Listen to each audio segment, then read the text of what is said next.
मध्य प्रदेश के घने जंगल में एक खूंखार भेड़िया रहा करता था। वो भेड़िया बहुत ही निर्दयी था। अपनी भूख मिटाने के लिए हर रोज किसी न किसी जानवर को मार डालता था। पूरे जंगल में खूनी भेड़िए का आतंक फैला हुआ था।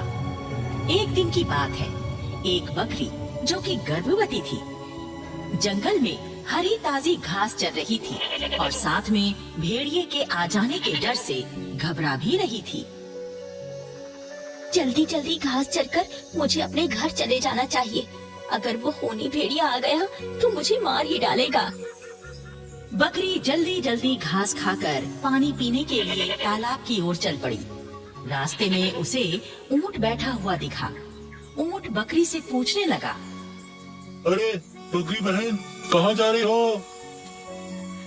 ऊंट भैया, मैं पानी पीने तालाब पर जा रही हूँ। क्या तुम मेरे साथ तालाब पर चलोगे? नहीं बहन, अभी तुम्हें जुगाली कर रहा हूँ, तुम चलो। मैं थोड़ी देर के बाद पानी पीने जाऊंगा। और जरा सावधानी से जाना, वो शिकारी भेड़िया किसी भी समय हमला कर सकता है। अब ठीक है भैया, मैं पूरी सावधानी से जाऊंगी। और फिर बकरी वहाँ से चली गई। बकरी तालाब पर आकर पानी पीने लगी और जैसे ही वापस जाने के लिए मुड़ी, तभी वहाँ पर भेड़िया गुर्राने लगा।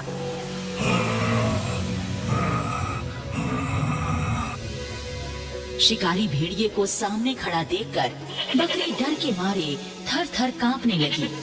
भेड़िए ने कहा, बड़ी देर से मैं किसी शिकार की तलाश में भटक रहा था, लेकिन कोई शिकार हाथ ही नहीं लग रहा था। अब मैं तुझे खाकर अपनी भूख मिटाऊंगा। नहीं नहीं भेड़िए जी, मुझ पर दया करो। मैं गर्भवती हूँ, अपने मेमने को जन्म देने वाली हूँ। आप मुझे मत खाओ। मूर्ख बकरी, अगर मैं तुझ पर दया करूंगा तो खाऊंगा क्या? मुझे अपना पेट भरने के लिए तेरा मांस तो खाना ही होगा। भेड़िया अपना जबड़ा खोलकर बकरी को दबोचने ही वाला था कि तभी बकरी वहाँ से भाग गई। भेड़िया बकरी का पीछा करने लगा। बेचारी बकरी गर्भवती होने के कारण ज्यादा तेज नहीं भाग पा रही थी और सांस फूलने के कारण वो हाँफ भी रही थी। शिकारी भेड़िया बड़ी तेजी से उसके करीब आ गया। एक पेड़ के नीचे पहुंचकर बकरी की सांस फूलने लगी और थक जाने के कारण बकरी नीचे गिर गई। इतने में वहाँ भेड़िया भी आ गया और अपने दांतों और नुकीले पंजों से उसको घायल कर दिया। बकरी सहायता के लिए दूसरे जानवरों को पुकारने लगी, बचाओ बचाओ, कोई मुझे इस खूनी भेड़िए से बचाओ। पेड़ पर एक बंदर बैठा हुआ फल खा रहा था। बकरी की पुकार सुनकर उसने पेड़ से नीचे झांक कर देखा। अरे बाप रे, ये खूनी भेड़िया तो इस बेचारी बकरी को मारकर खा जाएगा। मुझे इस बकरी की मदद करनी चाहिए। बंदर पेड़ से फल तोड़ तोड़ कर भेड़िए को फेंक कर मारने लगा ताकि भेड़िया बकरी से दूर हट जाए और बकरी को वहाँ से भागने का मौका मिल जाए। दो चार फल जब भेड़िए के जबड़े पर आकर लगे तो भेड़िया गुस्से में गुर्राकर बंदर से कहने लगा,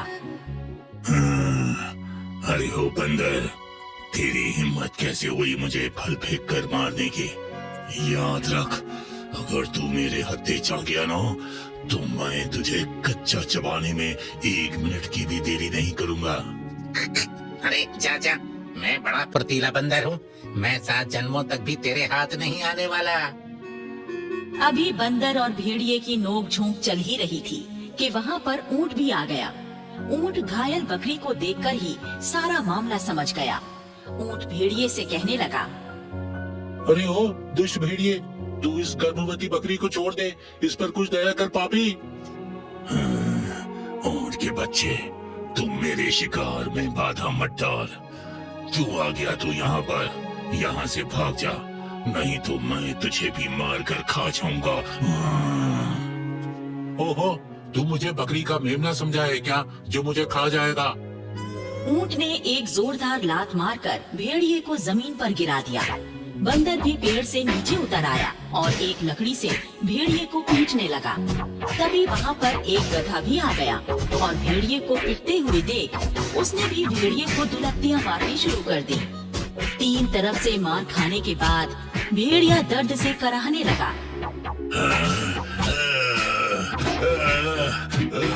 मुझे मत मारो, मुझे मत मारो, मुझे जाने दो। मर गया रे, मार डाला रे, मार डाला।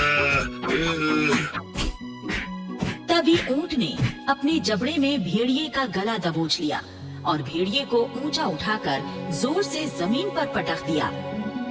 भेड़िए ने जमीन पर गिरते ही दम तोड़ दिया। ये देखकर बंदर खुशी के मारे उछल उछल कर चिल्लाने लगा। हमने शिकारी भेड़िए को मार डाला, हमने शिकारी भेड़िए को मार डाला। अरे अच्छा हुआ जो ये दुष्ट मारा गया, इससे जंगल का हर जानवर डरा हुआ था। हाँ भाई, ईश्वर की कृपा और हमारी एकता से आज उस दुष्ट भेड़िए का आतंक समाप्त हो गया। अब जंगल के सारे जानवर चैन से जी सकेंगे। तभी बकरी ने एक सुंदर से मेमने को जन्म दिया। ऊंट, गधा और बंदर मेमने को प्यार करने लगे। बकरी कहती है, तुम तीनों ने मेरी जान बचाकर सिर्फ मुझ पर ही नहीं, मेरे नवजात मेमने पर भी एहसान किया है। आपका बहुत बहुत धन्यवाद। अरे बकरी बहन, तुम पर हमने कोई एहसान नहीं किया, बल्कि एहसान तो हमें तुम्हारा मानना चाहिए, क्योंकि तुम्हारे कारण ही आज हमारी एकता को बल मिला है और ये दुष्ट भेड़िया मारा गया है। चलो चलो भाइयों, अब यहाँ से चलते हैं। चलो भाई चलो। सीख। इस कहानी से हमें यही सीख मिलती है कि हमें मिलजुल कर संगठित रहना चाहिए, क्योंकि एकता की शक्ति से ही बड़ी से बड़ी मुसीबत का सामना किया जा सकता है।